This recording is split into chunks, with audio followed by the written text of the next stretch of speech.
Hello friends and family of YouTube. Well, today I'm right beside a noisy highway, so not only am I going to make some noise, but so are the folks behind me. I am doing a reflection by Grand Design. It is a 230 RL. And if you've been watching my channel for a while, you haven't seen me do many fifth wheels. So the reason I'm showing you this one is it's a smaller fifth wheel. And again, if you've watched my channel for a while, you notice that I like to show a lot of the smaller RVs. And I mean, this is not tiny by no stretch, but you know, fifth wheels are usually pretty big, so I like the reasonable size of this particular unit. So anyway, let's get started with it. All right, we're gonna start around the back side here, and this is as close as I can get. There's a chain link fence behind me here, but you can see that it does have a ladder to where you can get up on top of the RV and check out the roof and do any regular maintenance you need to do. And it's also got a hitch point back here in the back where you can put your little gate back here and be able to put you a little more storage and maybe mount an extra tire or bicycles or whatever you might want to. But you notice it also has a slide over here on this on the driver's side.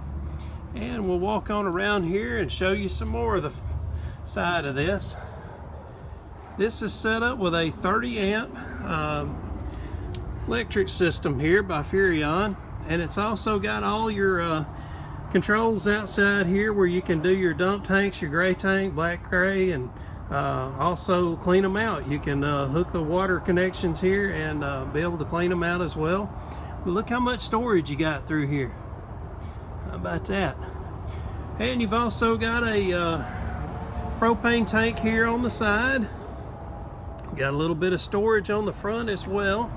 That's the same, not the same one as we seen earlier when I showed you the pass-through. This is a total different one here. So this is where you would put your batteries at, and you could put other components up here in the front if you wanted to. And again, I was telling you that this is a fifth wheel. So here's your fifth wheel hitch set up. And it does have four corner jack system on here as well. And when I showed you there was propane on the other side, well, there's propane on this side too. So there's enough to get you around for quite a while. And again, there's that same pass-through that we seen earlier. And this is a key setup where you can turn your batteries on and off. That way your batteries are not draining when you're sitting idle. And it's also got, what I like to see is that they put an electrical outlet here so that if you're outside and you need some electricity, not only do you have one here, but you also have an electric outlet right here. It's got a dual axle on here with 15-inch tires, and you can see it's got aluminum alloy wheels, and we got us a 3-step entry. So again, this is a 230 RL. And I'm at Madison RV Supercenter, Huntsville, Alabama. So let's go on inside.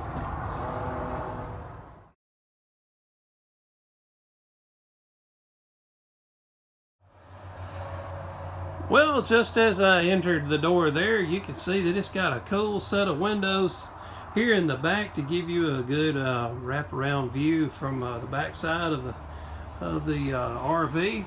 And you've got 4 cabinets up here, 4 cabinet doors, and these go back about 12 inches. And you got lighting up above the cabinets, and you've also got HVAC system right here above as well. And this does have speakers along the top. It's got lighting above in the top, but it's also got your HVAC ducted in the top as well. And I love seeing that they didn't skimp, that they actually gave us a good fan right here in the living room. That is awesome. And what else I like about it is if I know this model correct, this is a forward and reverse fan, and you know, that would be nice to be able to reverse that and pull air in just the same as you're pushing air out. If that's not one with the forward and reverse, that would definitely be a good upgrade. I've done shown you the refrigerator and freezer from the outside. I might as well go ahead and show you the inside of it while I'm here. So check that out. And I don't think I mentioned it earlier, but as we go through this RV, I am going to tell you the good and bad of what I see on this particular RV. I'm not just going to show it to you and just say, I like this, I like this, I like this. I'm going to show it to you as I see it and as I feel it. I'm sitting at the dinette right now, and man, these cushions are not bad. I'd give them about a 7 or 8 out of 10. And let me give you another angle of that dinette that I just sat at. And you can see that it does have storage down below. You've got little cabinet doors down here that you can open and be able to store stuff. And I just tried out these 2 chairs while I was showing you that dinette. And I would give that about an 8 to 9 out of 10 on that cushion. So it does seat good. And it is hard in the RV industry to find comfortable seating, I will tell you that. And comfortable beds. I don't believe I've yet to find a comfortable bed in an RV. Alright, now let me show you the kitchen area here. You've got 4 drawers that pull out. Plenty of storage there for about anything you could possibly need to do. And you've got a huge sink and faucet that you can move the faucet around and be able to wash anything you might want to. And you've got a 3-burner cooktop and also an oven as well. So how about that? And let's open up the microwave, show you the microwave's got a turntable inside there as well. And let me see what we got for cabinets. Alright, so we got 2 level cabinets, and looks like they're about 12 to 14 inches deep as well.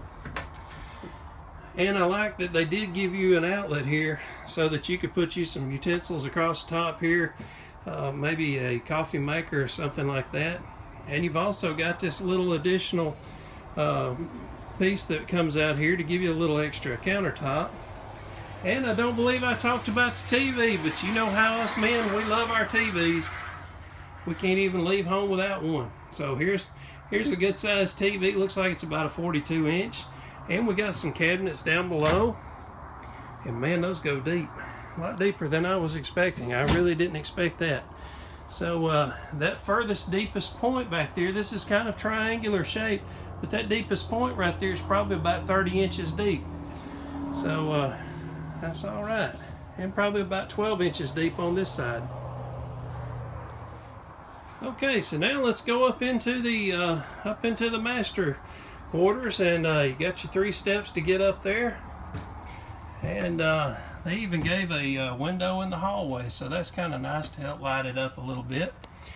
But anyway, let's check out the bathroom while we're here. You got your 3 drawers that you can pull out and do a little storage. And they've got those drawers to where they have little latches. If you noticed, it was a little hard for me to pull, and I am at an angle, but that keeps those drawers from coming open as you're going down the road. And you've got a sink in the bathroom.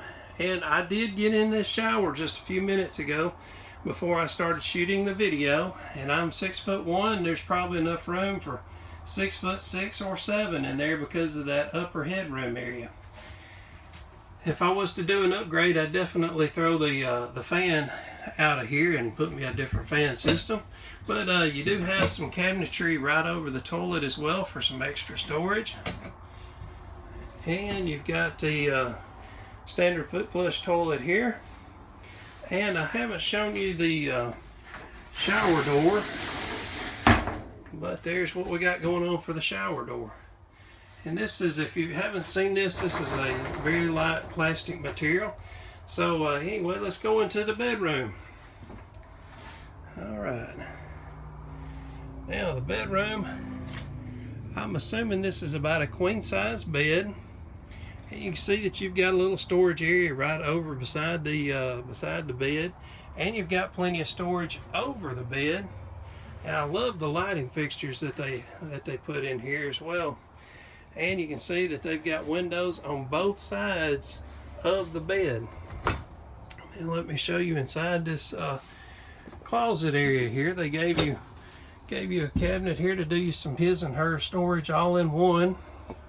And it does have 3 drawers that you can pull out here. And these drawers are pretty good size. So plenty of storage. Let me see if I can back up and show you that a little bit. So, plenty of room for you to put some clothing. And there's also a door there that will slide across, and you'll be able to latch that to give you some privacy.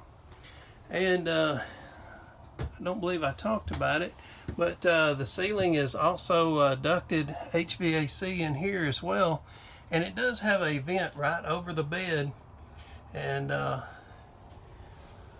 look how big the windows are. So here's one on one side. Let me show you the other. That's a big window there. And the reason I mentioned the windows is, you know, if you go somewhere for a good while that's got a beautiful view, windows are important. And I do believe I forgot to mention that these chairs here, they massage and they heat up and they light up inside the cup holders, all kinds of neat little features. These are the Thomas Paine collection. So pretty nice chairs here. Very comfortable. Okay, well, I know I told you that I would give you the pros and cons from my perspective on this particular unit. So let's go ahead and get to that. Okay, well, the pros of this particular unit to me has to be how roomy this living area is. I like that you would not feel real confined in here. If you had several people, you've definitely got plenty of room in here to get around. If somebody's here cooking, they're not right on top of everyone else. You've got plenty of room for everybody to sit. And what else I like about this living room area is you've got good access to see the TV. No matter where you're sitting in here, other than that chair right there does not have a good view of the TV. But this chair here does, and so does this dinette. I also liked how comfortable these cushions were in this particular dinette and the couches. I like the size of the refrigerator freezer combo, and the fact that in this kitchen area, not only is it functional as far as how everything's laid out here, but that you also do have an extra area here as well, and there's plenty of storage above and below. Now, where the cons of this particular model come into play, I let one cat out of the bag just a moment ago. I do not like these fans, and that's the first thing I would upgrade if I was to buy this particular model. I would definitely get with a dealership and try to get an upgrade on this fan.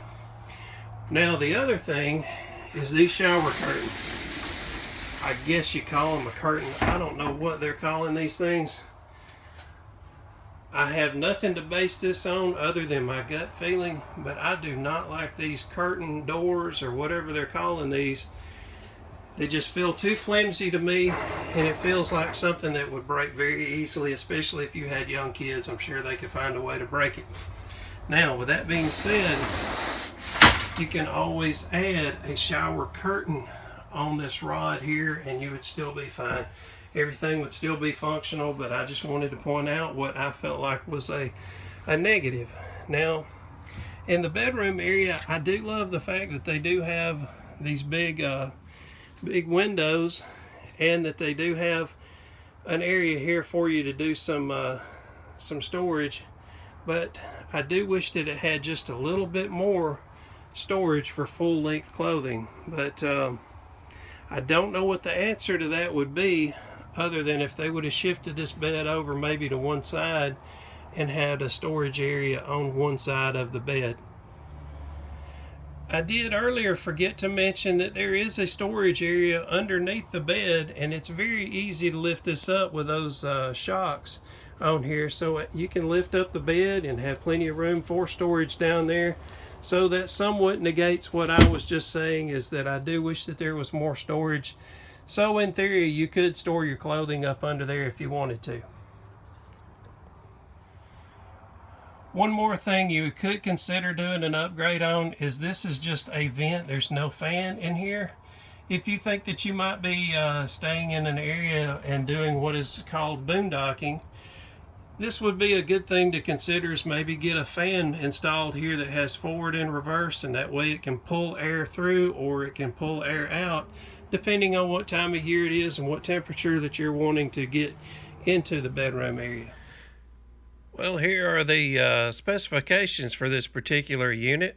If you've got any questions, feel free to give Madison RV Super Center a call. I'm sure they'll be glad to help you with any questions, pricing, or otherwise. Folks, I appreciate y'all spending some time with me today. As I said, I don't normally do fifth wheels, but man, I thought this was a pretty neat little RV unit, and got a lot of features that I would want to have if I had a fifth wheel. So thought I'd share it with you, folks. I appreciate y'all spending some time with me today. Hey, I hope y'all have a great one. See y'all soon. Bye bye.